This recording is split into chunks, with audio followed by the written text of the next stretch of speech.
લીલાબા પરિવાર જે ભક્ત મંડળ રાજકોટ ભક્ત મંડળને લાખ લાખ વાર કોટી વાર પ્રણામ કરું છું કે જેમણે અમારા જેવા એક નાના માણાને અહીંયા બોલાવી અરસપરસ સંતો ભક્તોના દર્શન કરાવ્યા તે બદલ તેમને ખૂબ ખૂબ આભાર.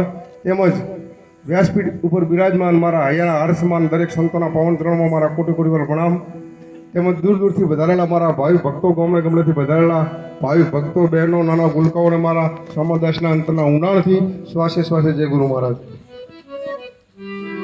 કારણ કે રાજકોટ ભગત મંડળે એક આપણા માતુશ્રીની આજે 5મી પૂર્ણતિથિ નિમિત્ત ઉજવી હોય અને એનો અનેરો આનંદ ખરેખર અમે ઘણી જગ્યાએ પ્રોગ્રામ કર્યા છે, પણ આજનો આનંદ અને આજનો જે ભાવ છે એ આવો ભાવ ક્યાંક ભાગે મળે છે.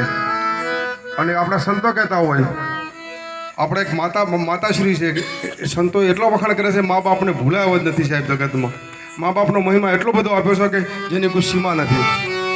એટલે આપણા સંતો કહેતા હોય કે ભૂલો ભલે બીજું બધું, મા બાપને ભૂલશો નહીં, અગણિત છે ઉપકાર એના એ વિસરશો નહીં.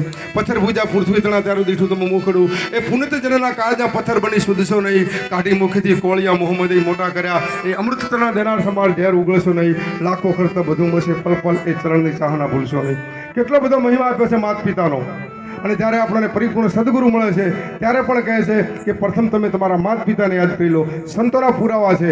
સંતો સાખીમાં કીધું કે પ્રથમ પહેલાં કોને સમરીએ કોના લઈએ નામ, માતા પિતા ગુરુ આપણા અલગ પુરુષને લીજીએ નામ. કેટલો બધો મહિમા આપ્યો છે માતા પિતાનો. સૌ પ્રથમ આપણા માતા પિતાને યાદ કરવાના છે, અને માતા પિતાને યાદ કર્યા પછી સદગુરુ આપેલા વચને ચાલવાનું છે, અને સદગુરુના વચને ચાલ્યા પછી અલગ પુરુષના ધામમાં પહોંચવાનું છે સાહેબ. અને લીલાબા, આપણા લીલાબા માતુશ્રી અમારા અહોભાગ્ય અને મારા કમનસીબ કહેવાય. એક રીતે કમનસીબ કે એમના રૂબરૂ નથી મળી શક્યા, પણ અહોભાગથી આજ આપણે સર્વેની કૃપાથી એમના દર્શન થયા તે બદલ અમારા હૈયામાં અનેરો આનંદ છે સાહેબ. કારણ કે એમના ગુણનો, કારણ કે અમને લાગે છે એમના સેવકગણ પાસે એટલું બધું જ્ઞાન છે ને સાહેબ, આ સંતો પાસે તે એનો કોઈ વખાણ કરવાના શબ્દ નથી સાહેબ. આ પૃથ્વી જેટલો કાગળ લઉં, વનસ્પતિ છે એટલી કલમ લઉં, અને સૃષ્ટિ પર જેટલું પાણી છે ને એની સાયકલ લખાવ્યું તો આ સંતોના અને માતાના ગુણનો પાર આવે એમ નથી સાહેબ.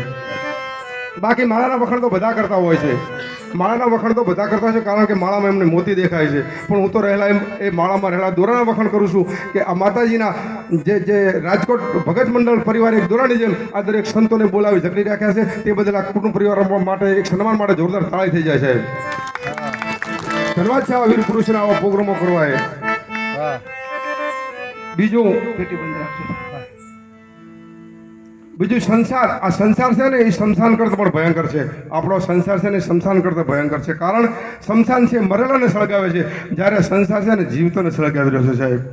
દવા ખીચામાં રાખવાથી નહીં, દવા શરીરમાં ઉતારવાથી ફાયદો થાય છે.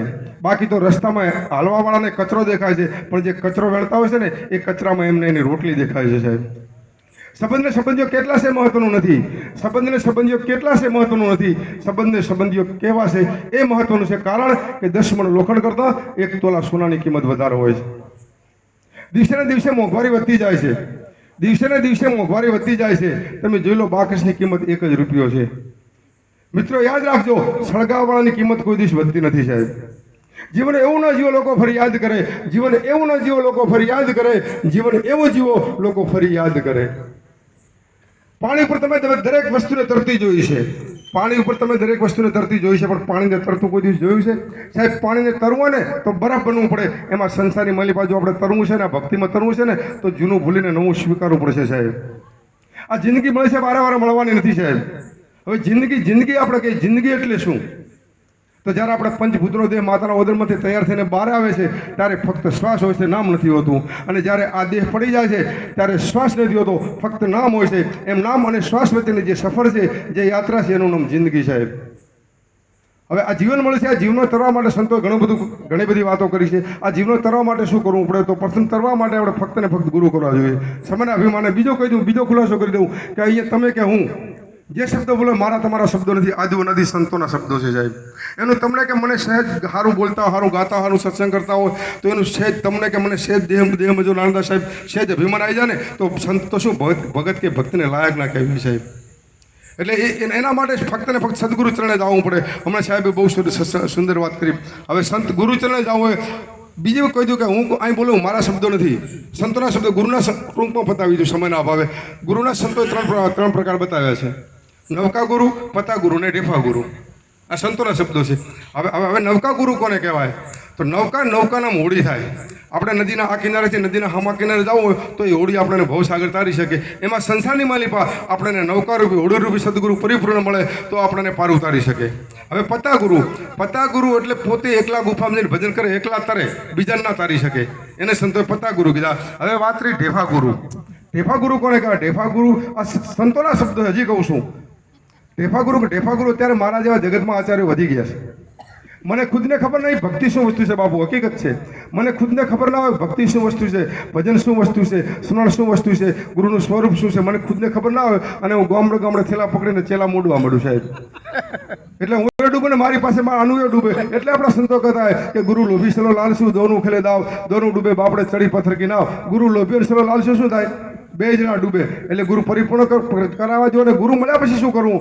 ફક્ત ને ફક્ત નામ ટૂંકમાં પતાવી દઉં. ફક્ત ને ફક્ત નામ લેવાનું છે. સદગુરુ આપેલા નામમાં તરવાનું છે. આપણે બધા સંતોએ કીધું એમ નામ વગર કોઈ તર્યા નથી ને તરવાના પણ નથી. એકવાર શ્રી ટૂંકમાં બતાવી દઉં. એકવાર શ્રી રામચંદ્રજી ભગવાન મનમાં વિચાર કરે છે કે મારા હાથથી નાખેલા પથરા તરે છે, આજ મારે જાતે અનુભવ કરવો છે. રામ હાથમાં પોણો ચાલી શરીર નદીના કિનારે જાય છે.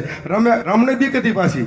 આડાવડી નજર કરી હાથમાં જે પોણો ચાલેલો હતો એ શરીર નદીની માલિપા પધરાવ્યો. પથ્થર ડૂબી ગયો. ભગવાન બોઠા પડ્યા. ભગવાન વિચારવા પડ્યા કે મારા હાથથી નાખેલ પથ્થર ડૂબી ગયો. ત્યારે હનુમાનજી પ્રગટ થઈને બોલ્યા હતા, હે મારા નાથ, અમે જે પથ્થર નાખે છે તમારા નામના છે અને તમે જે પથ્થર નાખ્યો છે ને એ વગર નામનો છે. એટલે રામ જેવાના જો વગર નામના પથ્થર ના તરતા હોય તો આપણે તો મનુષ્ય છીએ. એટલે સદગુરુ આપેલા વચનમાં રહેજો, સદગુરુના વચને ચાલજો. અને હમણાં વાત થઈ એમ એનું નામ લીધું. નામ કયું નામ? હમણાં કીધી સંતોએ વાત કરી કે એ નામ ફક્ત ને ફક્ત નામ લેવાનું છે. ભજનને સ્મરણની વાત કરો તો લેવાનું છે. ઓઠના લે, જીભના લે, કંઠના લે, તાળું ના લે. અને એ નામ લેવા માટે સાહેબ દેહનું ભાન ભૂલવું પડે સાહેબ. અને ફક્ત ને ફક્ત પરિપૂર્ણ સદગુરુ મળે તો સુરતાને શબ્દને લગ્ન કરાવે. હવે સુરતા કોને કહી? બધા બોલે છે આપણે સુરતા. હવે સુરતા કોને? સુર એટલે શબ્દ થાય. જે સદગુરુ આપણને શબ્દ આપ્યો હોય એની યારે જેનો તાર લાગી જાય એનું નામ સુરતા. હવે સુરતા અને શબ્દનું મિલન થયા પછી નિશાન વગર તમે ક્યાં તીર મારો? એક સાખી મેં કીધું કે સાહેબ તુજ મેં બસે જૈસા તલી મેં તેલ, જ્ઞાન કી ધાની ફેરેલે ઓર દેખ લે ઉસકા ખેલ. જેમ તલની અંદર તેલ છુપાયેલું છે એમાં પંચભૂતના એમાં આપણા પરમ કૃપાળુ પરમાત્મા છુપાયેલા છે. તલમાંથી તેલનો નોખું કરવા માટે બળદ્રુવી ઘણી કરવી પડતી હતી. એમાં પંચભૂતના દેહમાં આપણા પરમ કૃપાળુ સંતોને ઓળખવા છે ને તો સદગુરુએ આપેલું જે આપણે વચન છે એ હરદમ વાત આવી હતી. હરદમ શ્વાસે આપણે ભજનને સ્મરણ કરવું પડશે સાહેબ. અને એ ભજન હવે સુરતાને શબ્દનું લગ્ન કર્યા પછી આકાશમાં તીર ના લાગે. જ્યાં સદગુરુ આપણે નિશાન વગર તીર ના લાગે. જ્યાં સદગુરુ આપણે નિશાન બતાવ્યું, 10મું દ્વાર બતાવ્યું, કે ભમર ગુફા બતાવ્યું, કે ત્રિકોટી મહેલ બતાવ્યો, જ્યાં આપણને જે નિશાન લગાવવાનું કીધું હોય, કે જ્યોતિ સ્વરૂપ બતાવ્યો, એ સુરતાને શબ્દનું લગ્ન કરીને અહીંયા આપણી સુરતા ઠરાવવાની. અને એના માટે ફક્ત ને ફક્ત સુરતાને શબ્દને લગ્ન થયા પછી જે ત્રીજા નેત્રથી ભજન કરે એ ભજન સાચું સાહેબ. અને જેણે ભજન કર્યા એને હું પણ મારાપણું માન બડાઈ ઈર્ષ્યા દેખાય કામ ક્રોધ લોભમાં મારો ઓટોમેટિક મરી જાય સાહેબ. મારવાની જરૂર ના પડે. હળીમળી પ્રભુનું ભજન કરજો. આપણા લીધે કોઈ દુઃખી ના થાય. આપણા લીધે કુટુંબમાં ભક્તોમાં બધે પ્રેમ રાખી હળીમળી પ્રભુનું ભજન કરજો. મારાથી કંઈ ભૂલ તો ક્ષમા કરજો, માફ કરજો. આટલો કોઈ મારી વાણીને વિરામ આપું છું. સદગુરુદેવ.